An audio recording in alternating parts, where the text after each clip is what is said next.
Assalamualaikum warahmatullahi wabarakatuh. Perkenalkan, nama saya Suryani Mita Astuti, NIM 1914080042 dari Tadris IPA Fisika B.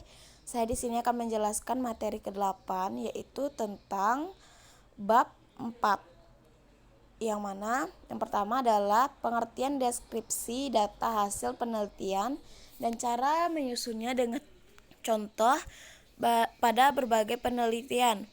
Yang pertama yaitu deskripsi data adalah menggambarkan data yang ada guna memperoleh bentuk nyata dari responden sehingga lebih mudah dimengerti peneliti atau orang lain yang tertarik dengan hasil penelitian yang dilakukan. Hasil penelitian adalah proses pengaturan dan pengelompokan secara baik tentang informasi suatu kegiatan berdasarkan fakta melalui usaha pikiran peneliti dalam mengelola dan menganalisis objek ataupun topik penelitian secara sistematis dan objektif untuk memecahkan suatu permasalahan sehingga terbentuk prinsip-prinsip umum ataupun teori. Pada bagian ini, peneliti juga menyampaikan ide-idenya tentang penelitian lanjut tentang topik yang belum disentuh atau dibahas dalam penelitian tersebut. Adapun contoh dari hasil penelitian pada berbagai peneliti adalah ada 9 contoh yang bisa dilihat sendiri. Salah satu contohnya saya paparkan yaitu tentang mixed courage.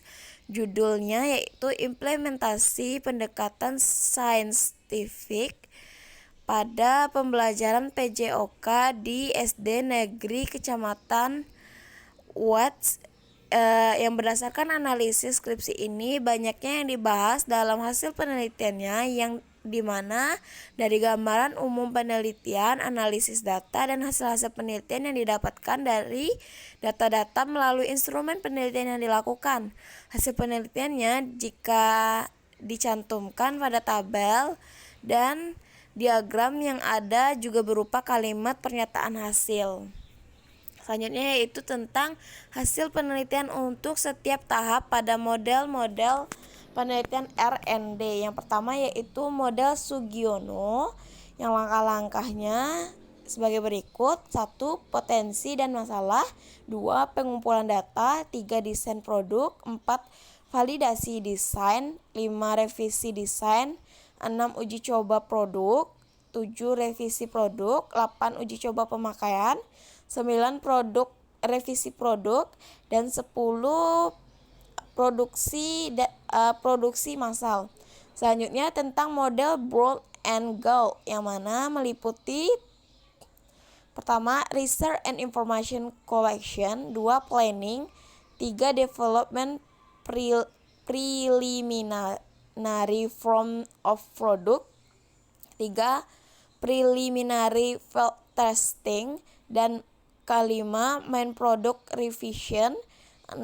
Main field testing, operational product revision, operational field testing, finally product revision and disseminasi atau implementasi. Selanjutnya pada model 5 tahap, yaitu tahap penelitian pendahuluan, tahap pengembangan model, tahap validasi model, dan uji efektivitas, dan tahap diseminasi. Yang ketiga yaitu tentang analisis data hasil penelitian pada penelitian eksperimen, PTK, deskriptif, mix, dan korelasi dengan contoh. Pada penelitian eksperimennya dengan contoh yaitu research that allow for the cause for behavior to be determinants. Untuk menggambarkan riset eksperimental bisa dilakukan pada 2 kelompok, di mana kelompok 1 disebut kontrol tanpa diberi perlakuan apapun, sedangkan pada kelompok kedua diberi perlakuan ataupun treatment. Kedua, pada penelitian PTK dan contohnya yaitu analisis. Untuk data penelitian PTK adalah data kualitatif dan data kuantitatif. Pada analisis data dalam penelitian ini dilakukan setelah pengumpulan data, mereduksi data, penyajian data, penarikan kesimpulan, dan verifikasi.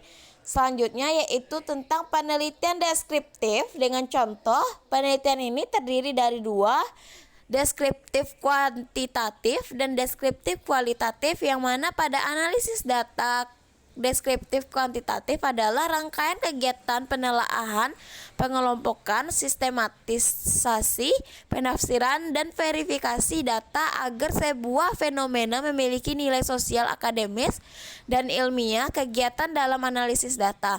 Selanjutnya pada analisis data kualitatif dilakukan secara induktif, yaitu penelitian kualitatif tidak dimulai dengan deduksi teori tetapi dimulai dari fakta empiris.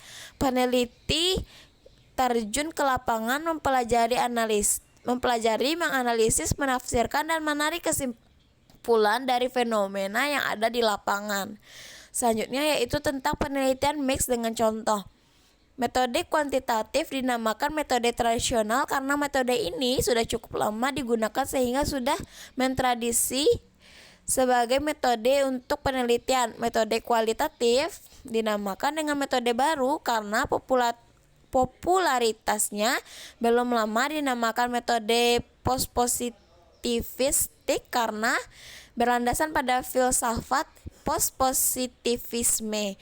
Dan selanjutnya ada penelitian korelasi dengan contoh. Penelitian ini dilakukan untuk melihat hubungan di antara variabel. Korelasi tidak menjamin adanya kausaliti atau hubungan sebab akibat, tetapi kausaliti menjamin adanya korelasi. Materi yang keempat yaitu pembahasan penelitian dengan contoh. Pada umumnya pembahasan hasil penelitian itu dalam laporan penelitian ditempatkan di bab 4 dengan susunan subbabnya mengikuti atau menyesuaikan dengan judul penelitian dan perumusan masalah penelitian. Dengan kata lain, penulisan pembahasan hasil penelitian itu adalah penulisan yang bersifat ilmiah yang berpegang pada ketentuan yang berlaku untuk suatu penulisan ilmiah. Prinsip-prinsip pembahasan temuan hasil penelitian harus dilanjutkan dengan teleologi ilmu, yaitu aksiologi, di mana hasil pengetahuan digunakan untuk menjustifikasi. Prinsip-prinsip pembahasan temuan hasil harus dilanjutkan dengan teologi ilmu. Dan dalam bagian pembahasan hasil penelitian ini yang perlu kita bahas itu apakah kita menerima atau menolak konsep kesimpulan atau hipotesis yang kita ajukan. Dan menurut Supriyanto dan Johan, agar pembahasan menarik untuk dibaca, mulailah dengan kata-kata kunci. Mungkin yang dimaksud itu adalah kata kunci yang sudah sangat kita kenal khususnya dengan ilmu komunikasi, yaitu 5W 1H: what, where, when, who, why, how. Dan contoh dari pembahasan penelitian pada berbagai penelitian, contohnya pada penelitian kualitatif, itu berdasarkan analisis dari skripsi ini, pada pembahasan menjelaskan hal yang diketahui dari hasil penelitian bisa dari tabel, diagram, dan hasil penelitian yang dilakukan serta menemukan solusi dari masalah. Salah satu hal yang dibahas pada skripsi ini adalah dari hasil penelitian dan analisis data diperoleh bahwa adanya 4 jenis kesulitan yang dialami peserta didik pembelajaran fisika di Mas Lamno. Kesulitan-kesulitan tersebut ditimbulkan oleh beberapa sebab. Rata-rata kesulitannya sama dalam berbagai bentuk dan penyebab yang saling terkait. Dan selanjutnya yaitu keterbatasan penelitian. Penelitian ini diusahakan dan dilaksanakan sesuai prosedur ilmiah, namun demikian masih memiliki keterbatasan, yakni pada faktor pertama yang mempengaruhi penelitian ini adalah sumber yang sangat sulit didapatkan.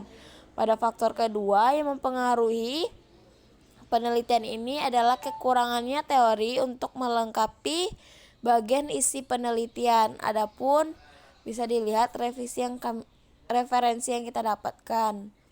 Dan selanjutnya mohon maaf jika ada salah. Hanya itulah yang dapat saya review dari materi ke-8 ini. Terima kasih. Assalamualaikum warahmatullahi wabarakatuh.